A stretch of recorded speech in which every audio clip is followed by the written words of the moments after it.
Hey guys, we're back for the last half of lesson 10.3, still working with the ellipses.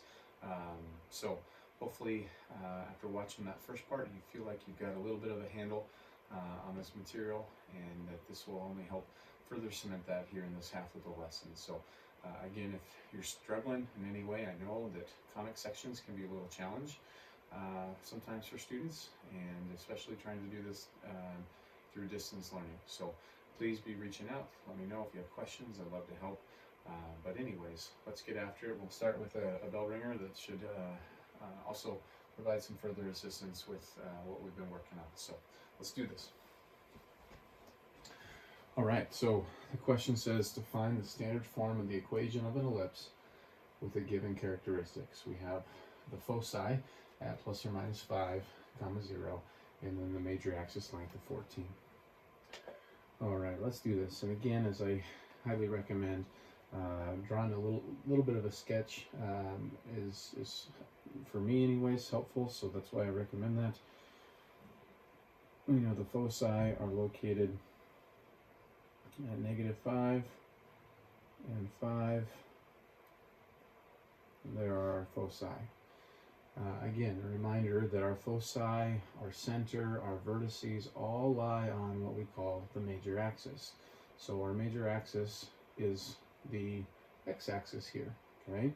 And our major axis length is 14, okay? So again, that's 2a is 14. Divide by 2, we learn that a is 7, okay? So if a is 7, then I know that my vertices are 7 units away. That's what A refers to, is the distance from the center to the vertices. Well, so my vertices are 7 units away from the center. What is that center? We need that center for our standard form, okay? And that center is going to be in the center of the foci. So our center here is the origin, 0, 0. Now, because our major axis is horizontal here, we know that we're working with the standard form that's in this form, x minus h quantity squared over a squared. So again, a being the greater of our values, b and c is what I'm comparing it to, is underneath the x, since we're dealing with the major axis being horizontal, plus y minus k quantity squared all over b squared equals 1. So that's the form that we're working with. Since we know that we have a center that's 0, 0, we can go right to this by substituting 0, 0 in for h and k. Okay. Now we need a, we need b. Well, we just found a, so that's taken care of, but we need b. Well, in order to find b, remember we have a relationship that a, b, and c have always in an ellipse, and that was that a squared minus b squared equals c squared.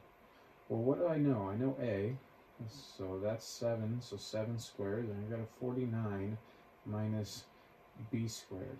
I don't know b squared, but can I find c squared? Let's think about, what was c again?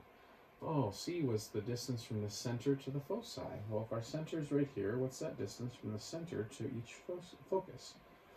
That's 5. So this is c squared, 5 squared, or 25. So c is 5, so this is 25 after squaring. We go ahead and we solve this by bringing b squared over and subtract our 25. I think we get b squared equals 24. And that suffices to leave it right there. If the question just wants standard form, I need b squared in the denominator of my standard form. So looks like we have x squared over a squared, 49, plus y squared over 24 equals 1. And there again is our standard form. Again, they could have asked us all kinds of things. They could have asked us what are the vertices. Well, from knowing a, I know my vertices are plus or minus 7, 0. They could have asked us to graph this. In order to graph this, I would have utilized b to go up and down the square root of 24, or almost 5, right? And so if you were to graph this on your own, you've got your 6, 7 coming out here, there's your vertices. You got roughly 5, just a smidge under 5, not even noticeable to the naked eye. So that's 5, and this is -5, just a smidge under, right? And then there would be your ellipse. And I'm sure many of you are so much better at drawing ellipses than I am. Okay? So, but again, that's beyond what they were asking, but it's something that you should be able to do as well. All right, so let's continue on. Not a ton of new stuff to present today, just more continue to practice with what we worked on in the first half of the lesson, and then a couple applications of it, okay? All right, so let me switch back over here.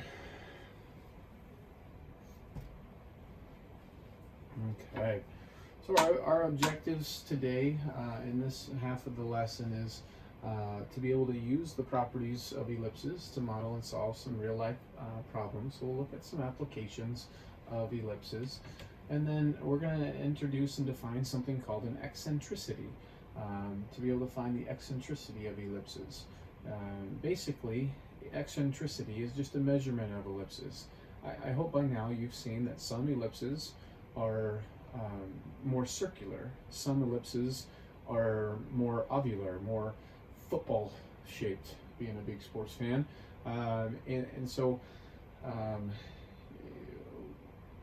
it would be really nice to be able to say, hey, this one is more ovular than that one, and have a way of quantifying, and that's what an eccentricity is a way of quantifying how eccentric, how ovular is this ellipse, and so that's what that's for. Anyways, we'll get to that in a little bit. Before we do, I've got another example just built in here. Again, this is what I mentioned where I said this isn't necessarily anything new. This is what we kind of worked on yesterday as well. So in this situation, we're asked to find the center, vertices, and foci of the ellipse, and we're given an ellipse that is in that general form. And if you remember from our video, from our previous video in this lesson, when we're given our general form, we've got to think about the standard form, because from the standard form, that's where I can pull off the center. That's where I can find that A that helps us find the vertices, and I can find that C indirectly that helps us find the foci using B. So standard form should be my thoughts. And in standard form, I have those perfect square trinomials all factored down as those binomial squareds in the numerators. And so that's why I'm thinking complete the square again. Okay, I don't want to just say, oh, we got to complete the square and leave you guys thinking, well, why?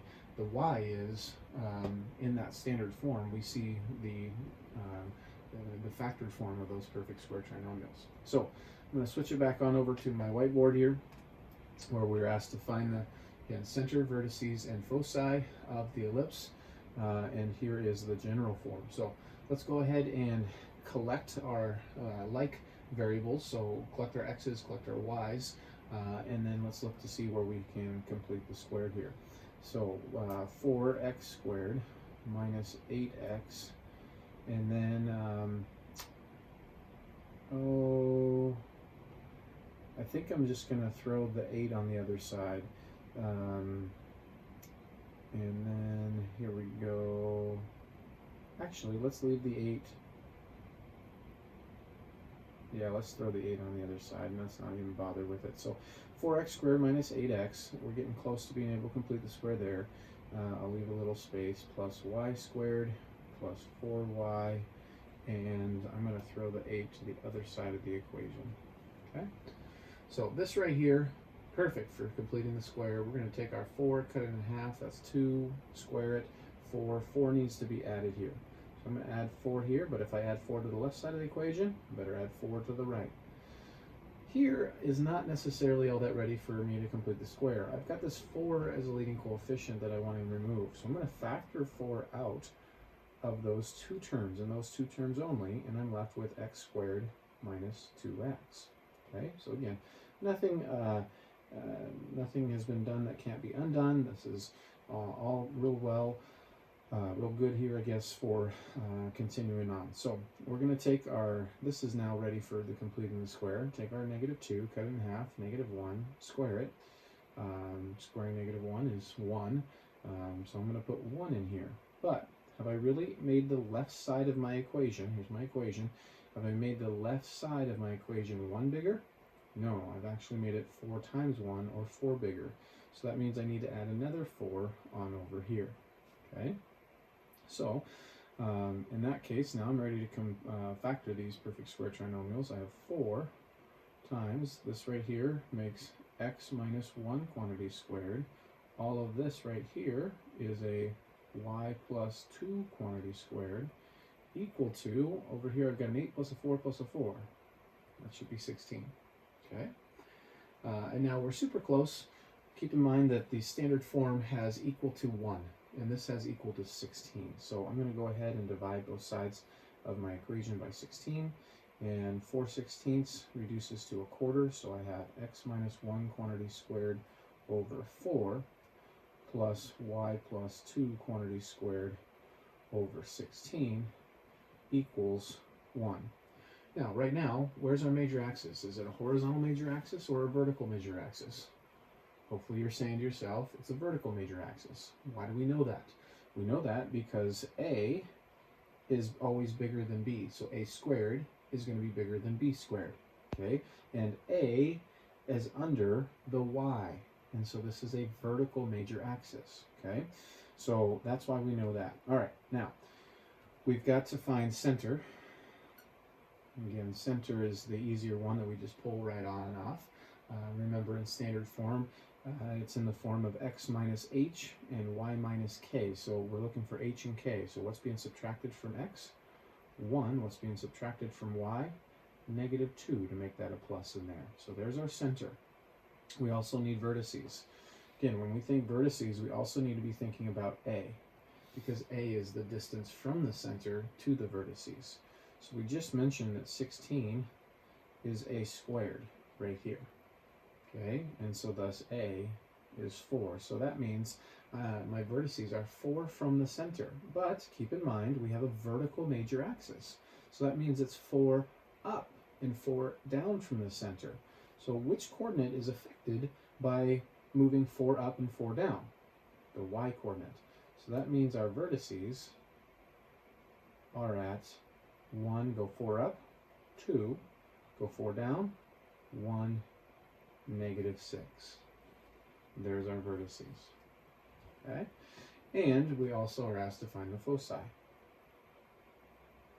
Foci, we need to be thinking about C, right? So C is not directly pulled from here, but it's indirectly pulled from here because, like I know A, I can also find B. Since B squared is 4, I think we all can agree that B is 2. And then we go ahead and we utilize the fact that A squared, unfortunately not plus, but minus B squared equals C squared. Okay?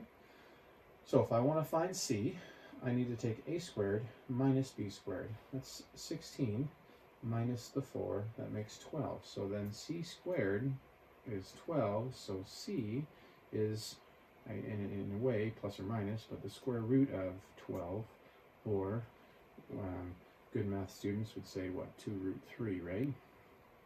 Okay, so then my foci are 2 root 3 from the center.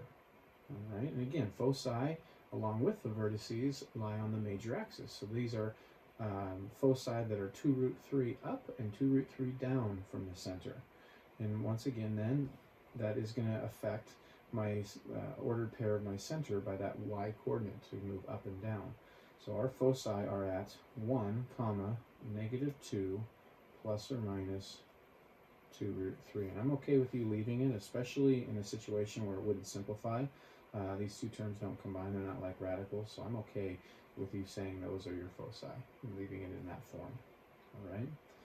So that's how you can find the center, vertices, and foci of an ellipse when you're given the ellipse in the general form. Okay? All right. Let's move on. Let's switch back here and let's take a look at an application.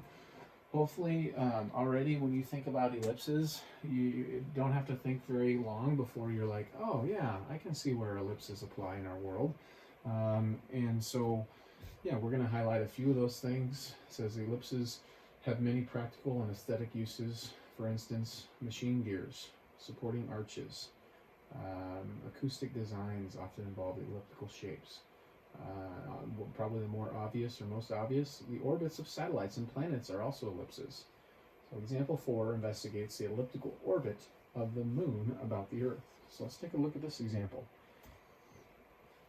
So here we have the moon orbiting about the Earth. It says the moon travels about the Earth in an elliptical orbit with the Earth at one focus, as shown in this figure. The major and minor axis of the orbit have the following lengths. With the greatest and smallest, well, not with, find the greatest and smallest distances.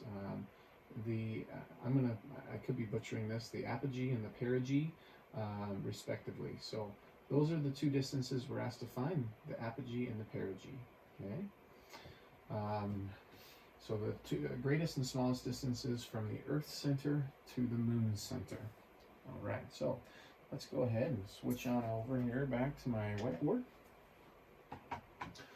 I've gone ahead and drawn the same picture, copied down the most important information. So we're looking for the apogee, the greatest distance between the Earth's center and the Moon's center, and the smallest distance, called the perigee, between those two.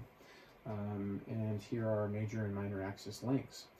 Now, they kind of alluded to this in the picture on the previous slide, but I wanted you to stop and think, well, where would the moon and the Earth be the farthest apart? Hopefully you would agree is when the moon is right here. That's the farthest they're going to be apart. Well, what is that distance in terms of some important letters that we know? If this is our major axis right here, the distance from the center to this vertex, that would be the appropriate name, is what distance? That distance is A. By definition, the distance from the center to the vertex is A.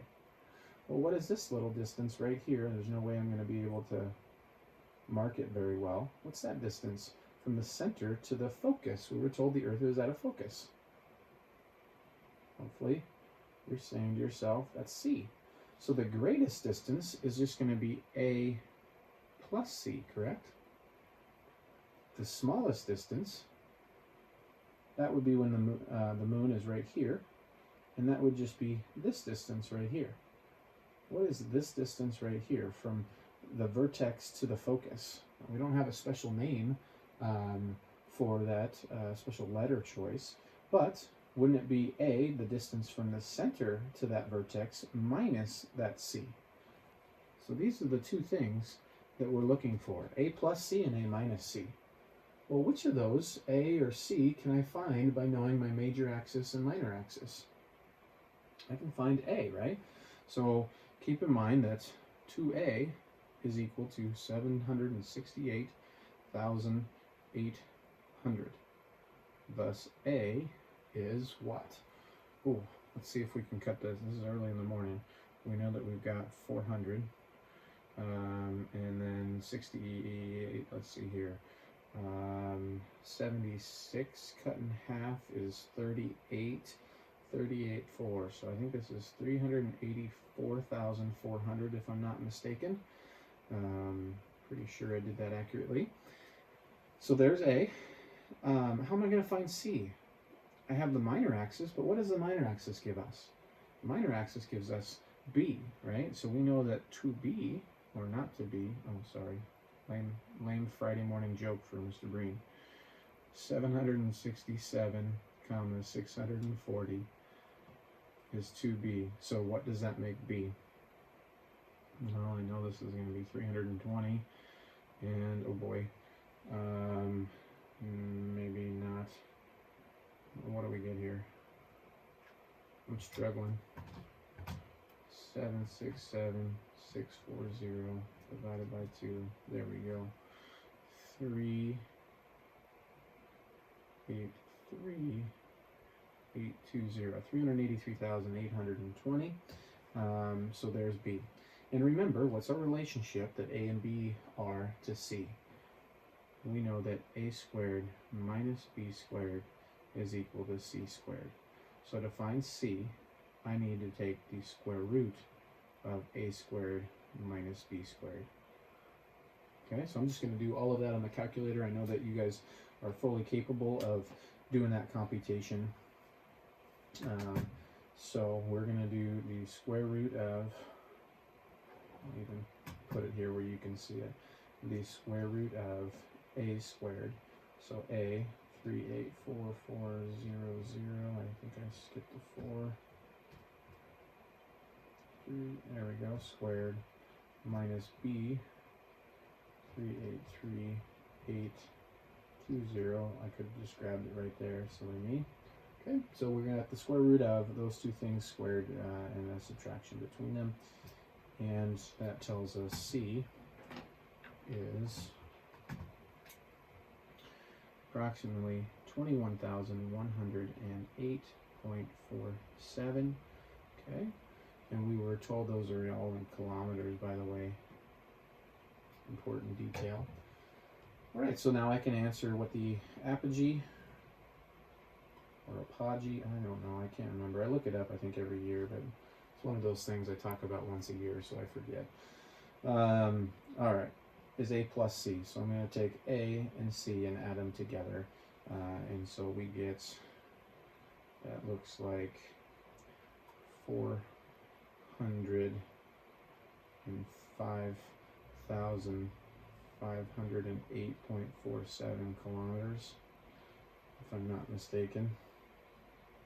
Adding those together.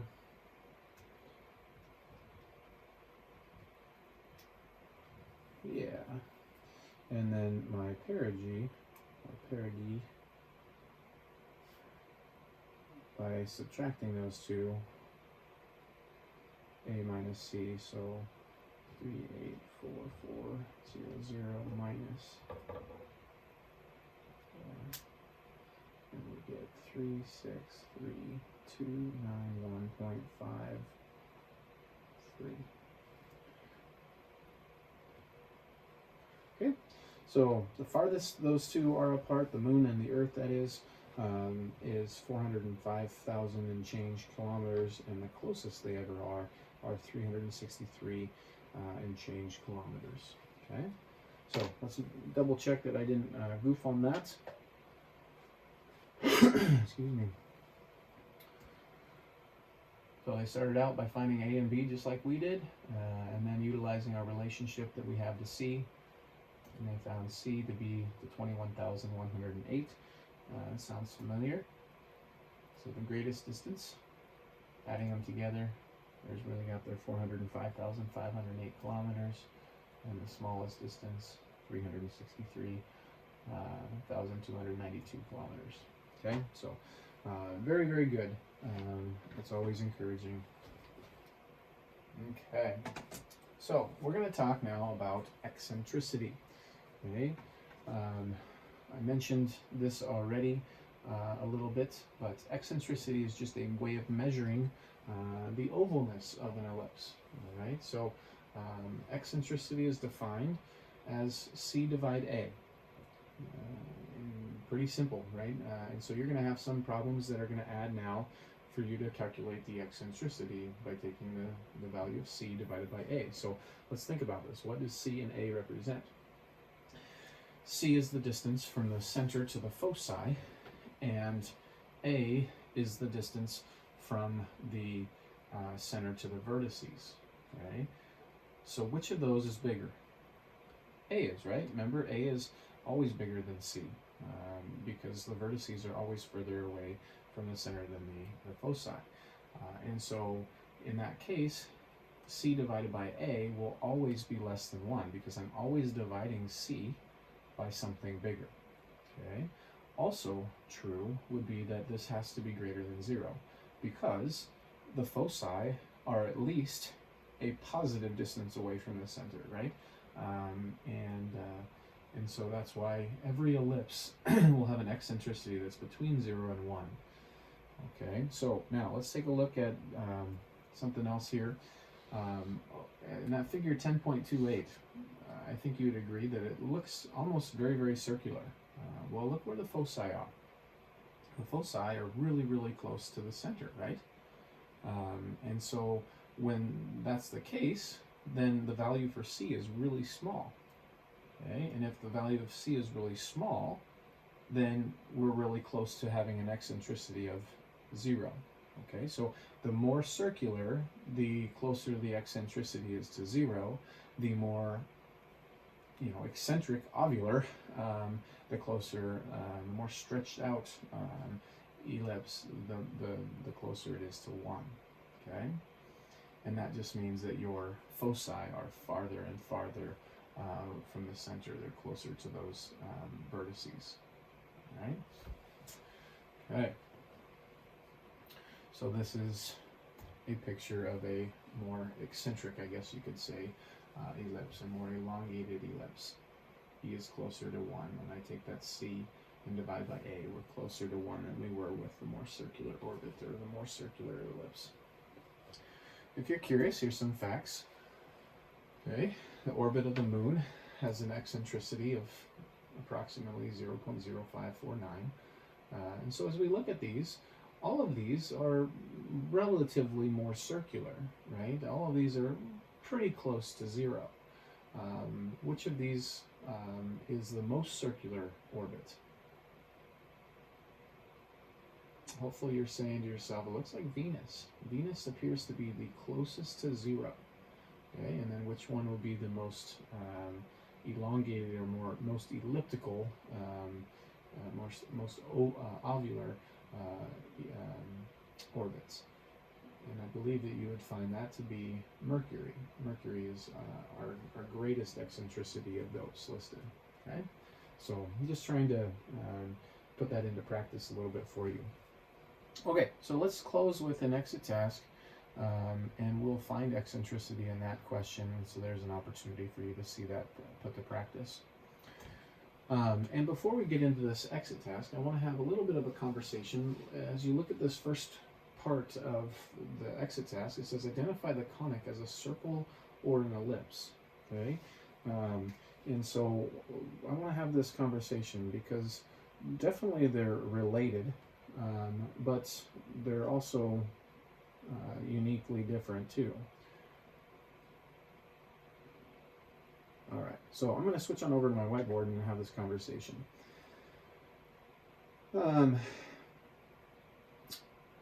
We just saw that eccentricity was, there's a couple different things I want to have to say here, but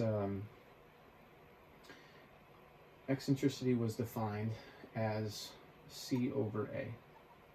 Okay, and we just looked at so if this is where my foci are, there's your C right there, and here's your A. So when C gets really, really small, let's have that conversation here. Remember how C and A relate to one another. We know that A squared minus B squared equals C squared. So if C is going to get really, really small, we said this turns into a circle, right? So let's just assume that, and not just really, really small, we say that when C really actually just goes to 0, when those foci, in a sense, get squeezed in and become the center, that's when we have a circle. So that would be when C is 0. Well, if C is 0, then what does that tell us, class, about A and B? A squared minus B squared, in order for that to be 0, that would mean that A squared has to equal B squared, right? Well, if A squared equals B squared, let's consider this standard form. Remember, x minus h quantity squared plus y minus k quantity squared all over. We've got an A squared there and a B squared here, and that equals 1, right? So class, if A squared and B squared are the same, would you agree that that's the case? I could just replace B squared with A squared, because those would be the same. Well, if I cleaned up this equation, because I said, well, I have the exact same denominator, A squared, I could combine those two fractions, or, better yet, I could just multiply both sides by A squared, and look what you get.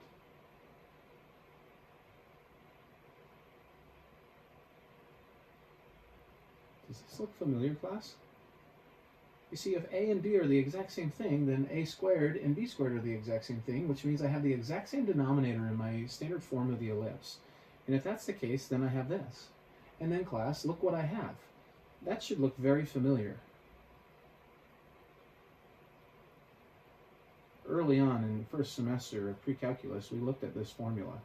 We said this is the standard form of the equation of a circle. Well, yeah, this is exactly the same thing as we have right here. The difference is that we have r in the place of a. Well, in a circle, what do we call the distance from the center to a vertex? We don't really call a circle as having a vertex, but what would that distance be? It would be r. It would be the radius. Okay, so anyways, hopefully this is a little bit of a aha, mind-blowing moment of, whoa, yeah, if we're dealing with more of a circle than what we really have, not just more of a circle, but if we're dealing with a circle, we know that C is 0, okay, and that's because our foci have become our center, and thus a squared is equal to b squared, which means a and b are the same thing, which, again, think about what a and b are defined as. This makes very good logical sense. It's a terrible circle, but deal with it. If this was like my major axis, if a and b are the same, that means the distance from A, or from the center, excuse me, to the vertex is the same as the distance from the center to the non-vertex vertex. Oh, that would be a radius, right? So there's all kinds of little connections we can make in here, but that's how we can identify a conic as a circle, is if you find that A and B are the same thing, or that you find that C is 0, okay? Both of those would be ways of indicating that we have a circle. So that was a little bit of a rabbit trail, but I think a very important one to go down. Okay, so as we look at this exit test question, do we have a circle or an ellipse? All I'm looking at is, this is in the standard form of an ellipse, but the standard form of a circle is not that far off. We could kind of trick somebody by putting something in the form of an ellipse that really is a circle. But look at our denominators. Are they the same? No. So we know that we have an ellipse, okay? So then we were asked to find center, radius, vertices, foci, and eccentricity, if applicable. Okay, so we're not going to find the center and the radius, because there's, well, we can find the center, but we're not going to find the radius because an ellipse doesn't have a radius, but it does have a center, it does have a vertices, it does have foci, and we can indeed compute eccentricity. Okay, and then we can sketch the graph. So that's what we're dealing with here. Okay, so it might be helpful for you to add in this all over 1. All right, so which of those numbers is bigger? 1 is, right? And so we know then that we're dealing with, and notice where that 1 is, it's located under x. We're dealing with a horizontal major axis. I'll write that down, horizontal major axis. Thus we know a squared is 1, so a is 1. We know from 1/4 there that b squared is 1/4, which thus b, by square rooting, is a half. Okay, and if I know a and I know b, I can find c. So again, a squared minus b squared equals c squared. So 1, take away 1/4, that's 3/4 equals c squared. So thus, c is √3/2. Some of you are like, I thought I would never see a √3/2 again after we finish trig. Nope, sorry. There's another √3/2 showing up. Alright, sorry. It's a Friday morning lame joke. Great. So we've got A, we've got B, we've got C. From here we can start pulling off. Let's start answering some of these questions. So center. Center, again, h comma k, it's what's being subtracted from x and y in the standard form. So what's being subtracted to make a +2? -2. What's being subtracted to make a +4? -4. There's our center. We said that we had a horizontal major axis. That means when I apply A and C to my center, I'm changing their horizontal component, which is the x coordinate. Okay, so I need to define the vertices. My vertices are A units away, so 1 unit away. So my vertices are 1 left and 1 right of this, -3, -4, and 1 right, -1, -4. B, I don't need to use because those don't have technically a name. We call them those non-vertex vertices. C, okay, so there are my foci I can find. Foci are C units away from the center, and again, this foci live on the same major axis, and it's a horizontal major axis. So I need to affect or change my x-coordinate again. So this is going to be -2, that's where my center is, plus or minus √3/2, comma -4. There's my foci. So we've done center, vertices, foci. Let's do eccentricity. So eccentricity, we just calculated, was C/A. Okay, so C/A, we get √3/2 divided by A, which was 1. Oh, well, that's easy. So in this case, we just get √3/2 as our eccentricity. Okay. That's, yeah, sorry, it took me a second. I was starting to think, wait, that's bigger than 1, but no, it's not. It's 0.86602, I know that. Okay, so we found all of those things, and now we need to sketch this graph. Okay, so we're dealing with -2, -4, -2, -4. Here is my center. We have vertices, -3, -4, and -1, -4. There's my horizontal major axis. I'm not going to plot my foci in there. And then I can use B to plot my non-vertex vertices. I should have changed my scaling here a little bit because I'm only going up and down a half. And here's this itty bitty little ellipse. It just looks to you like an eyeball. Yep. Okay, good enough for me. Yeah. Okay, so hopefully that's helpful to give you just a little bit of further practice with ellipses. I'm going to head upstairs and have a little breakfast with my family as my girls at Hair just woke up. So anyways, I hope you have a great day. I hope this is helpful. Please, as always, reach out if you have any questions. Otherwise, take care, and we'll catch you later.